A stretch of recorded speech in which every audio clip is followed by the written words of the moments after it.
জাদুর ড্রাগন বাড়ি। এই বাড়িতে তোমাদের যাবতীয় জিনিস পেয়ে যাবে, তোমরা যখন যেটা চাইবে। মা টিয়া, আমি একটু বাজারে যাচ্ছি, তুই বাড়িতেই থাকিস কেমন? আমি যাব আর আসবো। মা, আমি যাব তোমার সাথে।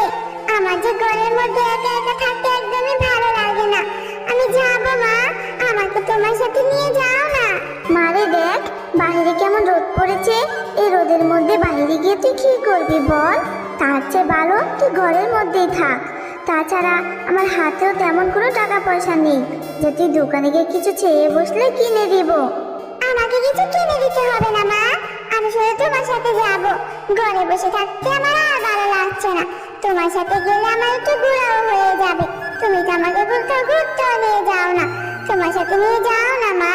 ও মা, নিয়ে যাও না। আচ্ছা ঠিক আছে চল, কিন্তু বাজারে গিয়ে এটা সেটা দেখে আমার কিনে দেওয়ার জন্য বায়না ধরবি না কিন্তু। তারপর শেফালি শিয়ালিনী টিয়াকে নিয়ে বাজারে চলে যায়।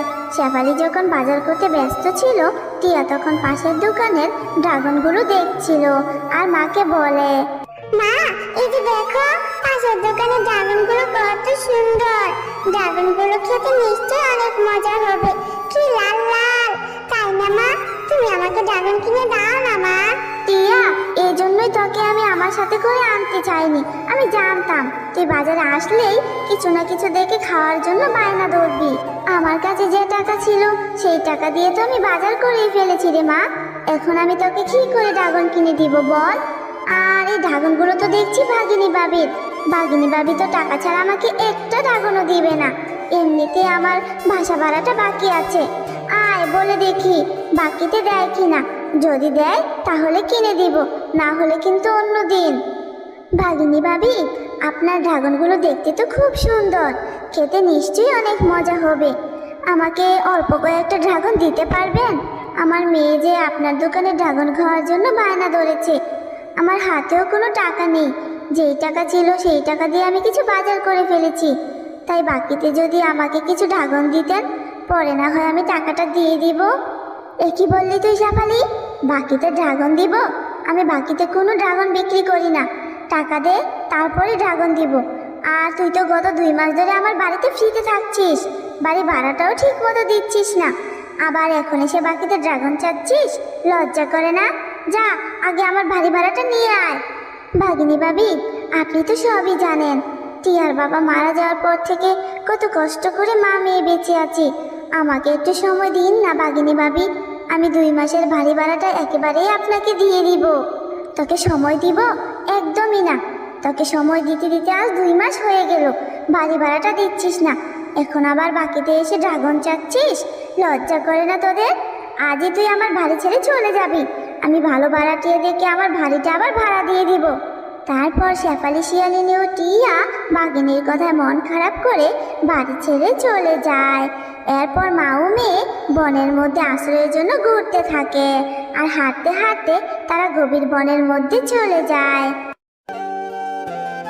মা, ও মা, আমি যে আর হাঁটতে পারছি না, আমার যে খুব কষ্ট হচ্ছে মা। আজ আমার জন্য বাঘিনী কাকিমা তোমাকে কত কথা শোনালো। আমি আর ড্রাগন খেতে চাইবো না মা। ড্রাগন খেতে চেয়েছি বলেই তো বাঘিনী কাকিমা তোমাকে কত বকাঝকা করলো আর বাড়ি থেকেও বের করে দিল। আমি আর কখনো ড্রাগন খেতে চাইবো না। তুই মন খারাপ করিস না রে মা, আমিও যে আর হাঁটতে পারছি না। আর বাঘিনী ভাবি বাড়ি থেকে বের করে দিয়েছে কারণ আমি যে তার বাড়ি ভাড়াটা দিতে পারিনি রে মা। তোর বাবা মারা যাওয়ার পর থেকে কত কষ্ট করে সংসারে দুবেলা দুমুঠো খাবার জোগাড় করছি, বাড়ি ভাড়াটা কোথায় থেকে দিব রে মা? এখানে তো আশেপাশে কোনো বাড়ি ঘরও দেখছি না। তোর অনেক কষ্ট হচ্ছে তাই না রে মা? চল মা, আর একটু সামনে এগিয়ে যাই, গিয়ে দেখি কোনো বাড়ি ঘর খুঁজে পাই কিনা। ও মা, আমার জানি কষ্ট হচ্ছে, আমি আর পারছি না, আমার অনেক ক্ষুধাও পেয়েছে। আর একটু ধৈর্য ধর রে মা, আশেপাশে কোথাও কোনো বাড়ি ঘরও দেখছি না। দেখবি আল্লাহ ঠিক একটা ব্যবস্থা করবে। আল্লাহর উপর ভরসা রাখ রে মা। মা দেখো না, গাছে একটা ড্রাগনের মতো ফল ধরে আছে। চলো না মা, গিয়ে দেখি এটা কি ফল। খেতে নিশ্চয়ই অনেক সুস্বাদু হবে। আমাকে ফলটা পেয়ে দাও না মা। এ কি কাণ্ড, লেবু গাছে ড্রাগন ফল ধরেছে! সবই আল্লাহ তাআলার ইচ্ছা। দেখ মা, লেবু গাছে ড্রাগন ফল ধরে আছে। দাঁড়া, আমি এক্ষুনি তোকে ড্রাগন ফলটি পেড়ে দিচ্ছি। ও মা, লেবু গাছে ড্রাগন ফল! ড্রাগন ফলটি দেখতে কি সুন্দর, খেতেও নিশ্চয়ই অনেক মজা হবে। মা, তুমি আর দেরি করো না, তাড়াতাড়ি গাছ থেকে ড্রাগন ফলটি পেড়ে দাও না মা। এরপর শেফা ড্রাগন ফলটি ছুঁতেই ড্রাগন ফল থেকে একটি পরী বেরিয়ে আসে। ও মা, ড্রাগন ফল থেকে কি সুন্দর পরী বেরিয়ে আসলো! দেখি পরী, তুমি এই ড্রাগন ফলের মধ্যে বন্দী হয়েছিলে কেন? আমি তোমাদের সবকিছু খুলে বলছি। একদিন আমি তোমাদের এই বনে ঘুরতে এসেছিলাম। পশুদের এই গ্রামটি কত সুন্দর। আজ আমি সারাদিন এই গ্রামটি ঘুরে ঘুরে দেখব। আজ আমার অনেক খুশি লাগছে এত সুন্দর বনে আসতে পেরে। আরে আরে, কি সুন্দর ড্রাগন ফলের গাছ! এত সুন্দর ড্রাগন ফল দেখে তো আমার অনেক ক্ষুধাও লেগে গেছে। যাই, আমি বরং কিছু ড্রাগন ফল খেয়ে ক্ষুধা নিবারণ করি।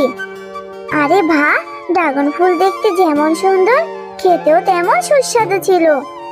এরপর আমি ড্রাগন খেয়ে ছাল ফেলার সময় এক তান্ত্রিক বাবা মাথার উপরে পড়ে।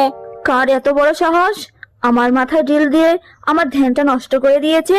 ও তুই, এই পরি, তোর এত বড় সাহস আমার ধ্যান নষ্ট করার জন্য ঢিল মেরেছিস? না না তান্ত্রিক বাবা, আমি ইচ্ছে করে ঢিল মারিনি গো। আমি তো পরিরাজ্য থেকে এই বনে ঘুরতে এসেছি, আর ড্রাগন ফল খেয়ে ফেলার সময় আপনার মাথার উপর পড়ে গেছে। আমি তো আপনাকে খেয়াল করিনি তান্ত্রিক বাবা, আমাকে ছেড়ে দিন, আমি ইচ্ছে করে কোনো কাজ করিনি।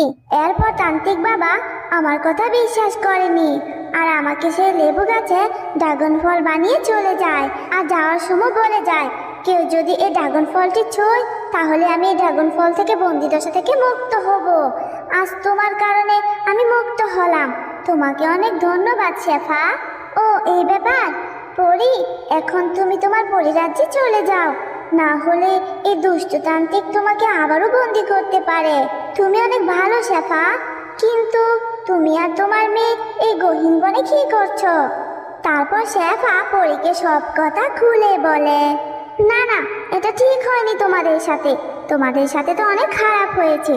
তোমার এই কথা শুনে আমার খুব কষ্ট হচ্ছে। তোমরা যেহেতু আমার জীবন বাঁচিয়েছো, তাই আমি তোমাদেরকে উপহার দিতে চাই। এই নাও জাদুর ড্রাগন বাড়ি। এই বাড়িতে তোমাদের যাবতীয় জিনিস পেয়ে যাবে। তোমরা যখন যেটা চাইবে তোমরা তখন সেটাই এই বাড়িতে পেয়ে যাবে। তোমাদের আর কোনো কিছুর অভাব থাকবে না। তোমাকে অনেক ধন্যবাদ পরি, তোমার এই ঋণ আমি কখনো ভুলবো না। তোমাদেরকেও অনেক ধন্যবাদ। তোমরা যদি আজ আমাকে সাহায্য না করতে তাহলে আমিও আজ এই বন্দিদশা থেকে মুক্ত হতে পারতাম না। এখন আমি আসি, তোমরা ভালো থেকো। মা দেখো, আমাদের কি সুন্দর একটা বাড়ি হয়েছে, তাও আবার ড্রাগন বাড়ি। এই বাড়িতে আমরা নাকি সবকিছু পেয়ে যাব, যা ইচ্ছা তাই খেতে পারবো, আমাদের আর কোনো অভাব থাকবে না, তাই না মা? হ্যাঁ রে মা, সৃষ্টিকর্তা মনে হয় এতদিনে আমাদের উপর মুখ তুলে চেয়েছে। যাক, ভালোই হয়েছে। ভাগিনী ভাবে যদি আমাদেরকে তাড়িয়ে না দিত তাহলে আমরা এত সুন্দর ড্রাগন বাড়িতেও পেতাম না রে মা।